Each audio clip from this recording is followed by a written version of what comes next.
رہتی ہے. آپ نے کئی ایسے نیو کمنگ شیعہ دیکھے ہوں گے، شیعہ بن گئے، اہل بیت کی ولایت بھی دل میں آ گئی، اور یہ بھی کہتے ہیں کہ مولانا ہم جو اہل بیت کے دشمن ہیں وہ بھی ہمیں پسند نہیں ہے، لیکن کہتے ہیں کہیں نہ کہیں دل میں شک ہے، لعنت بھیجوں یا نہ. یہ آپ نے کئی بار دیکھا ہوگا. تو جہاں شک آ جائے، فرمایا جس طرح اللہ کی توحید میں شک کرنا گناہ ہے، اس طرح دشمن علی میں شک کرنا گناہ ہے. یہ شک کیسا؟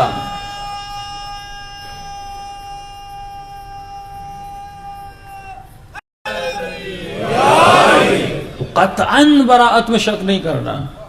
معصوم بتا رہے ہیں تجھے برات کرنی کیسے. کچھ ایسے افراد جن سے برات کرو لیکن نام نہ لو. کچھ ایسے فرد ہیں جن کا زیارت عاشورہ میں نام لیا جا رہا ہے. پھر کچھ ایسی فیملیز ہیں، کچھ ایسے خاندان ہیں جس پہ امام لعنت کر رہے ہیں. کہ میں نے تھوڑا سا ان افراد کے بارے میں آپ کو بتا دیا تھا، اب خاندان پہ ذرا گفتگو کرتے ہیں. کہ جب بنو امیہ کا شخص میرے چوتھے امام کے پاس گیا اور ایسے رو رہا تھا جیسے کوئی بچہ روتا ہے، تو امام نے کہا کیوں رو رہا ہے؟ کہ مولا آپ نے پورے میری فیملی پہ لعنت کی ہے. تو میں نے عرض کیا کہ امام نے فرمایا کہ فیملی پہ لعنت کرنے کا مطلب کیا ہے؟ جب ہم کسی کی آل پہ لعنت کرتے ہیں، رسول نے بھی فرمایا کہ بنو امیہ ویل لبنی امیہ. کہ یہ رسول کیوں کہہ رہے ہیں؟ فرمایا اگر بنو امیہ کے پاس 40 لوگ بھی ان کے جمع ہو جائیں تو یہ زمین پہ فسق پھیلائیں، یہ زمین پہ فجور پھیلائیں، ان کی اکثریت گمراہ ہوگی، کچھ ان کے عقل افراد ہوں گے جو ہدایت کے راستے پر آئیں گے. تو امام نے فرمایا کیا تم نے میرے نانا کی حدیث نہیں سنی؟ اور فرمایا کیا تم نے قرآن نہیں پڑھا؟ کہ اہل سے مراد یہ ہے جو بنی امیہ کی فکر پر چلے. یہاں بیسک اور مرکزیت اور ہدف نسل نہیں ہے. معیار یہ نہیں کہ تو جینیٹکلی سید ہے تو اچھا ہے، معیار یہ نہیں تو جینیٹکلی تمہاری نسل ابو سفیان سے ملتی ہے تو برا ہے. ہو سکتا ہے کوئی نسلن ابو سفیان سے ہو پر فکرن علی کا ماننے والا، اور ہو سکتا ہے کوئی نسلن اہل بیت کی نسل سے ہو پر جعفر کذاب ہو. جعفر کذاب کون ہے؟ امام کا سگا چچا ہے، لیکن تاریخ میں لقب ملا جھوٹا ہے.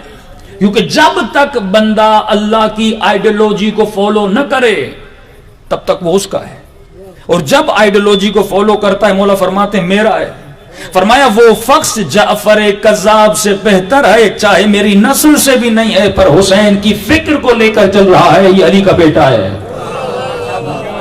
کیوں فرمایا انا و علی ابا هذه الامه، اے علی تو اور میں اس امت کے دو باپ ہیں. اگر تو فرزند علی بننا چاہتا ہے، کہ امام نے فرمایا سلمان منا اہل البیت، ہم سے آئے، کیونکہ سلمان نے ایسے علی کی پیروی کی تھی. فکر کی جنگ ہے یہاں، جنگ فکر ہے. حسب پہ ناز نہ کر، نسب پہ ناز نہ کر. امام یہ جو لعنت بھیج رہے ہیں یہ اس کی آئیڈیالوجی پہ لعنت بھیج رہے ہیں. یہ آل زیاد، آل مروان، بنی امیہ کی فکر پہ لعنت بھیج رہے ہیں. کیونکہ اگر سسٹم بنی امیہ کے ہاتھ میں آیا، یہ سسٹم اتنا گندا ہے یہ لوگوں کی آخرت کو تباہ و برباد کر دیتا ہے، یہ ان کی قیامتوں کو تباہ و برباد کر دیتا ہے. تو جنگ ہے سسٹم کی جنگ. ایک ہے شجرہ ملعونہ، اس کا سسٹم یہ ہے کہ دنیا میں گمراہی پھیلائے. ایک ہے شجرہ مبارکہ، اس کا کام یہ اصلھا فرعھا، یہ قرآن ذکر کر رہا ہے، جس کی جڑیں بھی مضبوط ہیں، جس کی شاخیں بھی آسمان سے ملی ہوئی ہیں، جس کا پھل بھی ختم ہونے والا نہیں ہے. تو جتنی ہدایت لینا چاہے اس درخت مبارک سے، شجر مبارکہ سے لے سکتا ہے. اب یہ تیری مرضی ہے تو سفرے سے رزق اٹھاتا کتنا ہے. ایک مرتبہ میں ایک سفرے پہ جاتا ہوں، مرغی بھی ہے، گوشت بھی ہے، سبزی بھی ہے، پھل بھی ہیں، پودے بھی ہیں. اب میں کتنا اٹھا رہا ہوں؟ جتنا کھاؤں گا اتنا میرا نصیب ہوگا نا. تو فرمایا اہل بیت ایک ایسا ہدایت کا درخت ہے، سوال یہ ہے تو اس درخت سے پھل کتنے لیتا ہے. اب قصور ہمارا تو نہیں، تو تھوڑا لے کے جاتا ہے. اگر تو زیادہ لے کر جائے تو دنیا میں رسم یہ ہے کہ کھانے کے سفرے پہ بیٹھتے ہیں تو بندہ مڑتا نہیں ہے، لیکن جب ہدایت کے سفرے پہ بیٹھتا ہے کہتا ہے انف، 1 گھنٹے کی مجلس کافی ہے. کئی لوگ تو کہتے ہیں مولانا آدھے گھنٹے سے زیادہ ہم نہیں سن سکتے. مطلب میں ہدایت کے سفرے اور رزق ہدایت میں زیادہ لینا میرے اندر صلاحی کیپیسٹی میری بہت کم ہے. تو فرمایا حسب پہ ناز نہیں، نسب پہ ناز نہیں، ناز ہے ان اکرمکم عند اللہ اتقاکم. تو کتنا صراط مستقیم پہ چلا ہے. تو کتنی اللہ کی بات کو مانتا ہے. اچھا اکثر ہمارے بعض کیونکہ علم کی کمی کی وجہ سے مثلاً ایک لقب ہے ام المومنین. تو اگر کوئی شیعہ عالم کہہ دے مثلا نبی کی کسی بیوی کو ام المومنین تو بعض لوگ غصے میں آ جاتے ہیں آپ نے ام المومنین کیوں کہا؟ بھائی قرآن کی آیت ہے, اللہ کہہ رہا ہے اے حبیب اے مسلمانوں یہ جو نبی کی ازواج ہیں تمہاری مائیں ہیں. تو نبی کی بیوی کوئی بھی ہو اسے آپ ام المومنین یا ام المسلمین کہہ سکتے ہیں, لیکن ام المؤمنین کہنا اس کی فضیلت نہیں ہے. اور سے سنیے, ام المؤمنین فضیلت نہیں ہے کہ آپ سمجھیں یہ فضیلت ہے. کیسے فضیلت نہیں ہے؟ اس کا پس منظر دیکھیے. طلحہ نے کہا کہ اس نے ہماری عورتوں سے شادیاں کی ہیں اور جب اس کا انتقال ہوگا تو ہم بھی شادی کریں گے. طلحہ نے نبی کی ازواج کے لیے بات کی. اہل سنت لکھتے ہیں تب ہر تفسیر میں موجود ہے. رسول خدا کو پتا چلا کہ ابھی میں زندہ ہوں, ابھی میں زندہ ہوں, یہ ایسی سوچیں رکھ رہے ہیں کہ یہ مر جائے گا تو اس کی بیواؤں سے ہم شادی کریں گے. تو رسول خدا کو بڑی تکلیف ہوئی. اللہ نے آیت نازل کی. پس منظر سمجھیے, اللہ نے آیت نازل کی اے مسلمانوں نبی کی ازواج تمہاری مائیں ہیں. یہاں ماں سے مراد کیا ہے؟ یعنی جس طرح ماں سے نکاح حرام ہے اسی طرح نبی کی زوجہ ماں ہے. صرف نکاح میں, ہر مسئلے میں نہیں. صرف کس میں؟ نکاح میں. اگر ماں ہے تو اس کا مطلب یہ ہے وہ میرے سامنے سرننگا کر سکتی ہے؟ نہیں. قرآن کی آیت ہے اے نبی کے ازواج گھروں سے نہ نکلو, حجاب کرو, خود کو پردے میں رکھو. بھائی اگر اللہ نے ماں کہہ دیا تو پھر سارے احکام آنے چاہیے تھے. پوچھو مسلمانوں سے کہ اگر ماں ہے کہ میرے سامنے حجاب کرے یا بغیر حجاب کیا ہے, کیونکہ میری ماں تو بغیر حجاب کی آتی ہے. تو فرمایا نہیں, حجاب میں بھی نہیں. اگر ماں ہے تو میں اس کا وارث بنوں گا. فرمایا اس میں بھی تو نہیں ہے. صرف وہ ماں ہے کس درجے میں؟ تو نکاح نہیں کر سکتا. اس کے علاوہ ام المؤمنین کا لقب باعث فضل نہیں ہے. یہ ایک شرعی مسئلہ ہے کہ تم اس سے نکاح نہیں کر سکتے. نکاح بند کرو. کہا نبی کی ازواج اگر تمہیں طلاق لینی ہے تو لے لو. نبی کی زندگی میں اگر طلاق لوگی پھر جاؤ جس سے شادی کرو. لیکن اگر نبی کی نکاح میں رہی اور رسول کا انتقال ہوا اب تم کسی سے نکاح نہیں کر سکتی. مسئلہ نکاح کا تھا, مسئلہ اور کوئی نہیں تھا.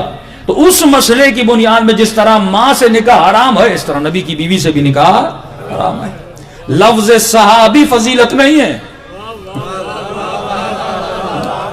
صحابی ایک اصطلاح ہے, جس طرح ام المومنین ایک اصطلاح ہے. نبی کی بیوی ہے, نکاح نہیں کر سکتے. تمام تر فرائض جو ماں کے فرائض ہوتے ہیں وہ اس میں شامل نہیں ہیں کہ میں نے کہا ارث نہیں لے سکتے, آپ کے سامنے نہیں آ سکتی, حجاب اس پہ واجب ہے. پھر یہ کیسی ماں ہے جو حجاب کرتی ہے؟ فرمایا صرف نکاح کے معاملے میں ماں. اسی طرح لفظ صحابی بھی باعث فخر و فضل نہیں ہے. صحابی وہ جو صحبت میں رہا. اب ہو سکتا ہے یہ صحابی منافق ہو سکتا ہے یہ صحابی مومن ہو, کیونکہ سورہ یہ پورا سورہ اللہ نے اتارا. ایک آیت بھی نہیں, دو آیت بھی نہیں, پورا سورہ منافقون جو مسلمان روز پڑھتے ہیں. پوچھو تو صحیح ہے کن کے بارے میں ہے؟ یہ میرے بارے میں تو نہیں ہے بھائی. یہ اس زمانے کے مسلمان جو نبی صحابی یعنی جس نے نبی کی صحبت اختیار کی. قرآن میں حضرت یوسف فرماتے ہیں صاحب السجن, اے میرے قید کے ساتھی. تو ہر ساتھی اچھا نہیں ہوتا, جو ساتھی جنگ احد میں ساتھ دے, جو ساتھی مشکل میں کام آئے, جو ساتھی ہر جگہ ساتھ دے, وہ بندے کا کام کا ہوتا ہے. تو وہ کیٹیگری ہے. قرآن میں بھی ہے اصحاب النار وہ اصحاب الجنہ, یہ قرآن کی اصطلاح ہے. وہ صحابی جو جہنمی, وہ صحابی جو جنتی.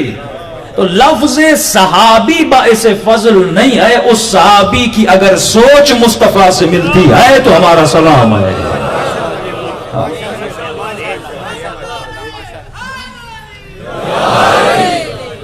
یہ چھوٹے چھوٹے مسئلے, لیکن میں نے کہا نا مسلمان ہے طوطا, اسے سوچنا تو ہے نہیں. اسے جو سکھا دیا جاتا ہے یہ اسی کو رٹ کے لے کر جاتا ہے. بھائی یہ نہ مفتی تجھے جنت میں لے جائے گا نہ مولوی. تجھے جنت میں تیری فکر لے کر جائے گی. ہاں سوال یہ ہے تو اپنی فکر کو فالو کر رہا ہے کہ نہیں کر رہا.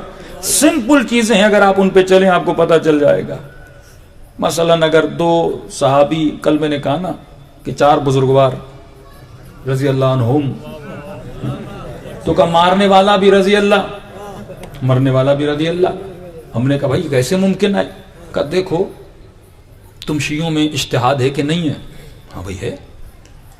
کہ پھر جب اجتہاد کرتے ہو تو اس میں خطا اجتہادی ہے کہ نہیں ہے؟ کتنے تقلید کرتے ہیں آپ میں سے؟ ماشاءاللہ. صلوات پڑھیں محمد والے محمد.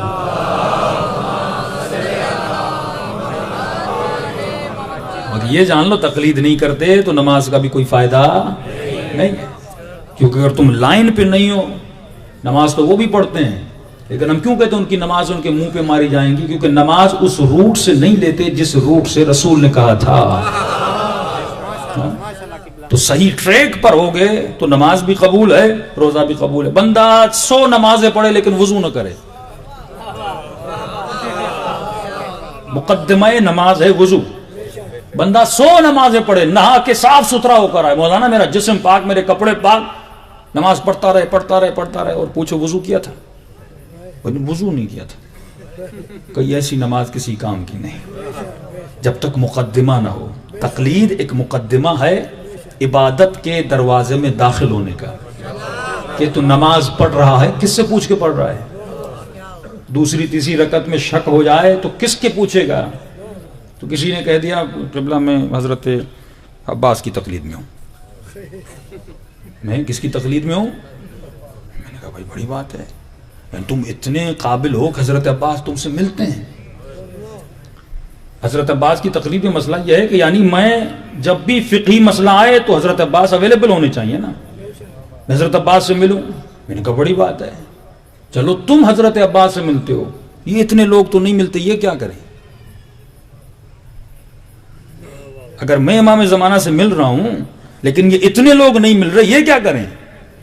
تو کوئی اہل بیت کو دروازہ تو کھولنا چاہیے نا، کہ ہر بندہ تو اتنا متقی نہیں جو حضرت عباس سے ملے. آپ تو ہو متقی، ہمیں پتہ ہے، آپ مل رہے ہو حضرت عباس، لیکن ہر بندہ تو اتنا متقی نہیں، پرہیزگار تو نہیں. اتنا مجمع میرے سامنے بیٹھا ہے، کوئی بتائے اس مجمع سے کس نے امام زمانہ کو دیکھا ہے؟ کسی کا ہاتھ نہیں اٹھ رہا.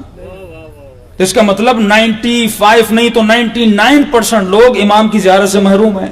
اب جب زیارت سے محروم ہیں، یہ اپنا شرعی مسئلہ کس سے پوچھیں گے؟ قاری حنیف سے پوچھیں گے، طاہر القادری سے پوچھو گے، طارق جمیل سے پوچھو گے، کس سے پوچھو گے شرعی مسئلہ؟ اللہ نے عقل دی ہے نا. تو مولا یہی فرماتے ہیں شیعہ ہوتا ہے عقل مند، جو بے وقوف ہے. اگر تعصب اس ناصبی میں ہے جو یزید کو رضی اللہ عنہ کہہ رہا ہے، اور وہی تعصب تیرے اندر آئے، یہی تو براءت ہے. کہ بری چیز دشمن میں ہے پھر بھی بری ہے، بری چیز تیرے اندر ہے پھر بھی بری ہے. جو حق کو سن کے حق کو نہ مانے، تبھی تو ہم دن بدن پستی کی طرف جا رہے ہیں. کیوں پستی کی طرف جا رہے ہیں؟ کیونکہ میری زندگی میں ہر شے کی ویلیو ہے پر دین کی ویلیو نہیں ہے.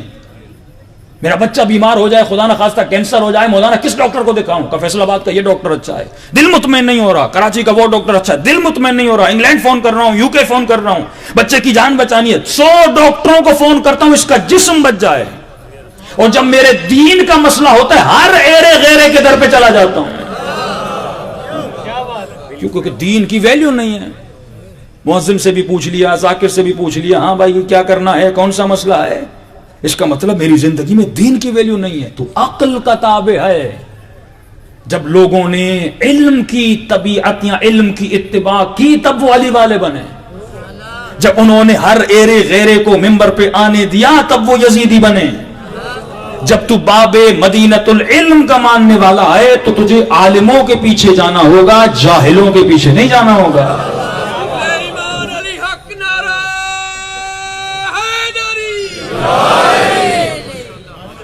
اب چند جہلا کی مثالیں لاتے ہیں اور اس میں بندہ گرفتار ہو جاتا ہے. بھائی کوئی سوال ہے، کوئی خلش ہے ذہنی، کوئی اعتراض ہے، پوچھو. لا اکراہ فی الدین. ہماری ڈیوٹی ہے کہ ہم آپ کو جواب دیں، آپ کی ڈیوٹی ہے کہ اپنے مسائل کو حل کریں. 10 روپے پھنس جاتے ہیں 10 لوگوں کو فون کرتے ہو، یہ تمہاری قبر کا مسئلہ، تمہارے دین کا مسئلہ، 20 سال نمازیں پڑھو، مرنے کے بعد خدا کہ تمہاری ایک بھی نماز قبول نہیں کیونکہ تم نے امام زمانہ کے فرمان پہ عمل نہیں کیا تھا، پھر کیا رہ جائے گا میرے ہاتھ میں؟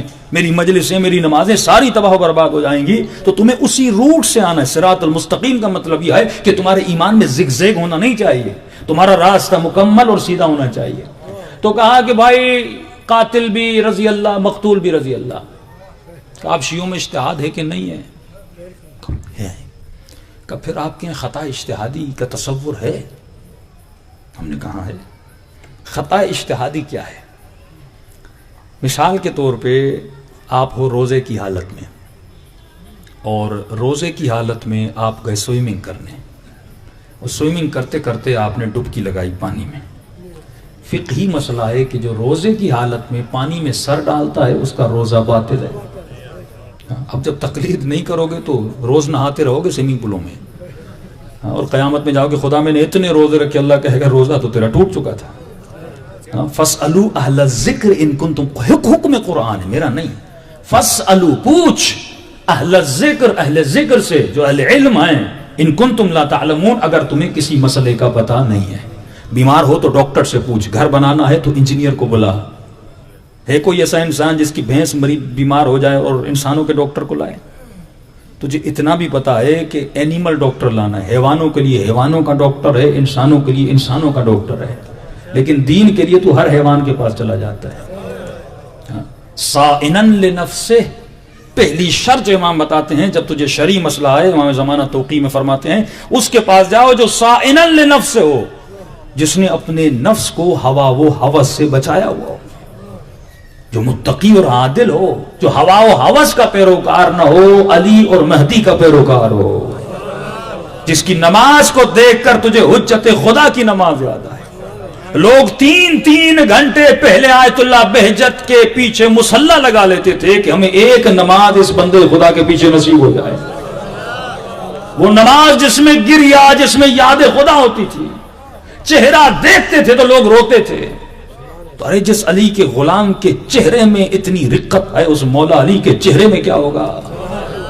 یہی تو ہے نا، کونوا لنا زینا ولا تکونوا، معیار یہ ہے کہ تم کس کی آئیڈیالوجی کو فالو کر رہے ہو۔ تو کہا تم شیعوں میں اجتہاد ہے، خطا اجتہادی ہے۔ خطا اجتہادی کیا ہے بتا رہا تھا۔ سوئمنگ پول میں گئے اور آپ نے ڈبکی لگائی، اور لگانے کے بعد ظاہر وضو کی حالت میں ہیں، اور فتویٰ ہے شیعوں کا، فقہ تشیع کا، فقہ جعفریہ کہ اگر وضو کی حالت میں ڈبکی لگائی تو وضو باطل ہو جاتا ہے۔ اب مجتہد احادیث کو پرکھ کر، اہل بیت کے کلام کو دیکھ کر، محنت کر کے، اجتہاد یعنی جد و جہد، مجتہد یعنی جو جد محنت جہد کر کے اس نے اہل بیت کے کلام سے ایک نتیجہ نکالا۔ کیونکہ ایک امام نہیں ہے، آپ کے ہیں 11 امام، 12ویں امام غیبت میں 11 اماموں کی احادیث آپ تک پہنچی ہیں، کچھ اماموں کی بہت کم، کچھ اماموں کی بہت زیادہ۔ 5ویں امام، 6ٹھے امام کی سب سے زیادہ احادیث ہیں، 4تھے امام سے سب سے زیادہ دعائیں ملی ہیں، 8ویں امام سے سب سے زیادہ اصول دین ملا ہے، یعنی توحید کی دلیل، نبوت کی دلیل، قیامت کی دلیل۔ امام یعنی 8ویں امام، 9ویں امام نے اگر مناظرہ سیکھنا ہے تو 8ویں اور 9ویں امام کی زندگی پڑھو، اگر فقہ سمجھنی ہے تو 6ٹھے امام اور 5ویں امام کی زندگی پڑھو، اگر خدا سے راز و نیاز کرنا ہے تو امام زین العابدین کے پاس چلے جاؤ، اگر تجھے وقت کے یزید سے مقابلہ کرنا ہے تو حسین کی زندگی کو دیکھ لو، اگر فتنوں میں صبر کرنا ہے تو علی کی زندگی کو دیکھ لو، اور دشمن کو کیسے رسوا کیا جاتا ہے پھر حسن کے سورہ کو پڑھ لو۔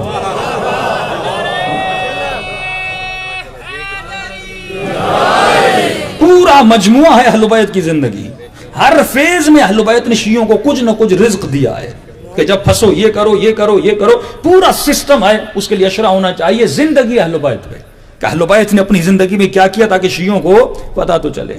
تو اب یہ مجتہد کیا کرتا ہے؟ زیادہ سے زیادہ حدیث 5ویں امام 6ٹھے امام، کیونکہ دونوں اماموں کو حکومتیں آپس میں لڑنے لگی، بنو عباس و بنی امیہ، اب وہ آپس میں لگے تو اہل بیت کو بھول گئے۔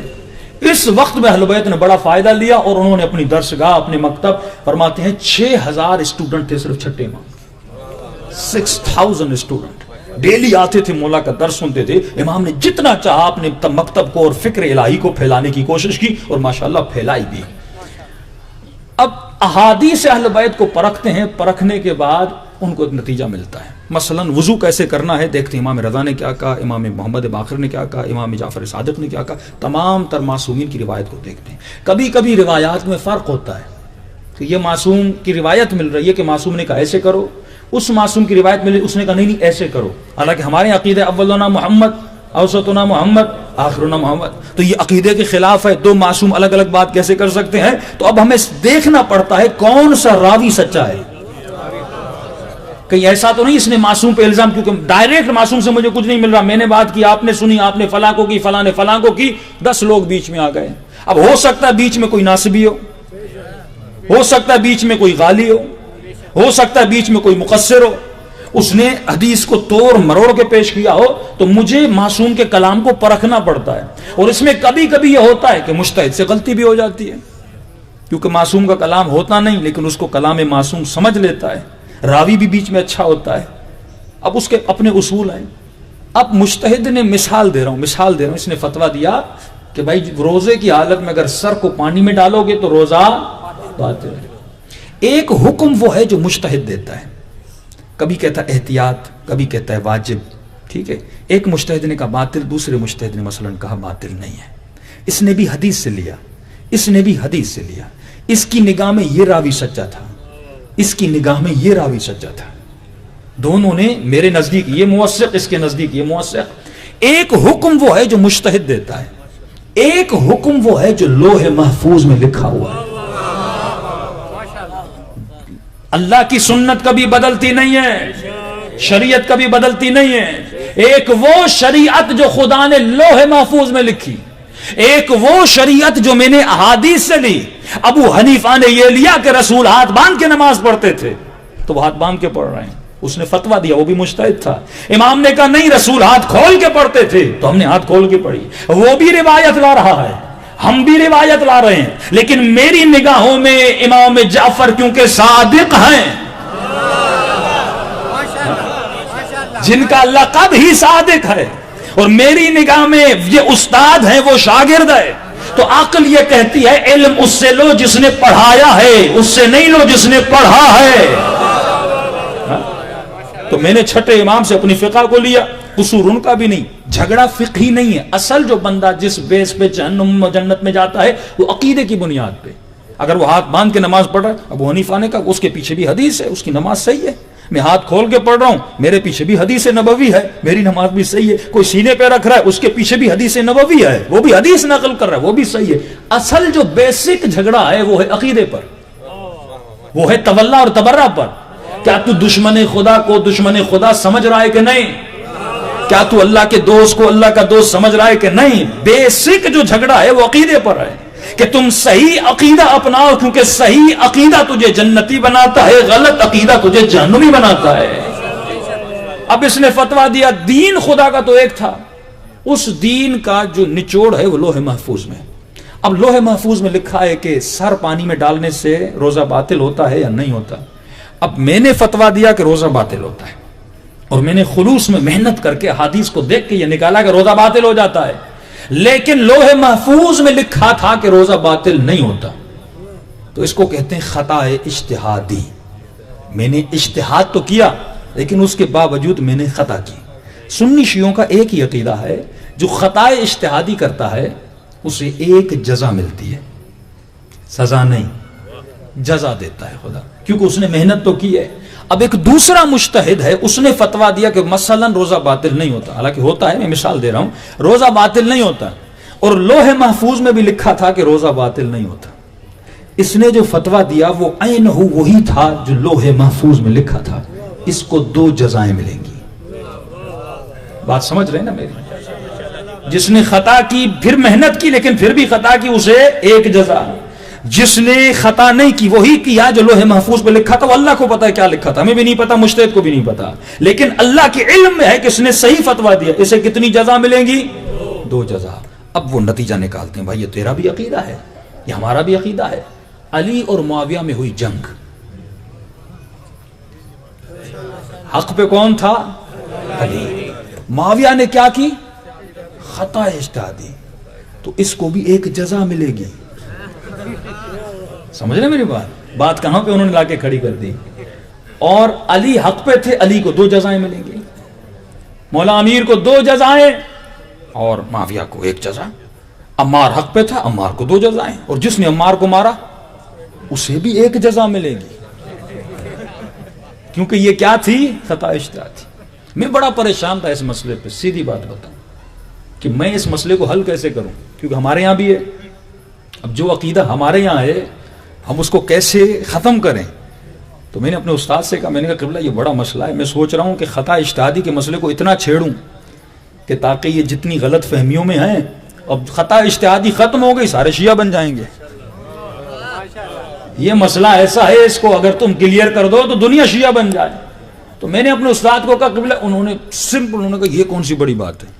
میں نے کہا وہ کہتے ہیں معاویہ نے خطا اجتہادی کی، کہ پہلے ان کو کہو کہ معاویہ کا مجتہد ہونا ثابت کریں۔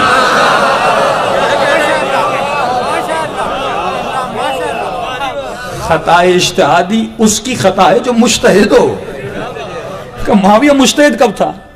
ایک لقب لگاتے ہیں کاتب وہی تھا، کاتب وہی فضل تھوڑی ہے، جس کو لکھنا آتا تھا ان سے لکھواتے تھے۔ ہاں اب ایک انگریز کو بٹھاؤ، بولو مولانا عارف کاظمی کی مجلس لکھو، ہاں کسی ہندو کو بلاؤ کہو قرآن لکھ لو، کیا لکھنے سے کوئی مومن تھوڑی بن جاتا ہے؟ جو لکھا ہے اس پہ عمل کرنے سے مومن بنتا ہے بندہ۔ بھئی آپ ایک کسی بندے کو پروفیسر کا ٹائٹل دے رہے ہو اور بندہ میٹرک فیل ہے، تو آپ کے لقب سے، جس طرح ابھی بھی اعلان ہوا نا علامہ عارف، میں علامہ ہوں ہی نہیں، اب ٹائٹل دینے سے میں کیا علامہ بن جاؤں گا؟ میں نے اس دن بھی کہا جو 100 کتابیں لکھے، کم از کم 70 کتابیں لکھی، وہ علامہ ہیں، ہم ہیں مولانا۔ مولانا کا ترجمہ اگر اردو میں کیا جائے آغا صاحب بنتا ہے۔ سعودی عرب میں جاؤ گے نا، ہر کوئی بندہ تجھے مولانا ہی بولے گا، سیدنا، مولانا، اولو۔ عراق میں جاؤ گے اسی طرح بولتے ہیں، احترام کا جملہ ہے، لیکن لفظ ہم جو ادا کر رہے ہیں مجتہد وہ ہے ہی نہیں۔ جو بندہ چھوٹا چھوٹا مسئلہ اپنی بیٹی سے پوچھے،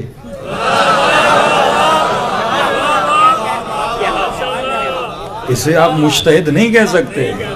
تبھی اسٹرک لائن ہے کہ دین کا مسئلہ مجتہد سے پوچھو۔ تو اے شیعہ اگر تو تقلید نہیں کرتا گویا تو بھی کسی اس کے پیچھے لگا ہوا ہے، تو تقلید کر، مجتہد کے پیچھے لگ، امیر شام جیسوں کے پیچھے نہ لگ، پھر حال وہی ہوگا جو جنگ صفین کا ہوا تھا۔ صلوات پڑھے محمد و آل محمد۔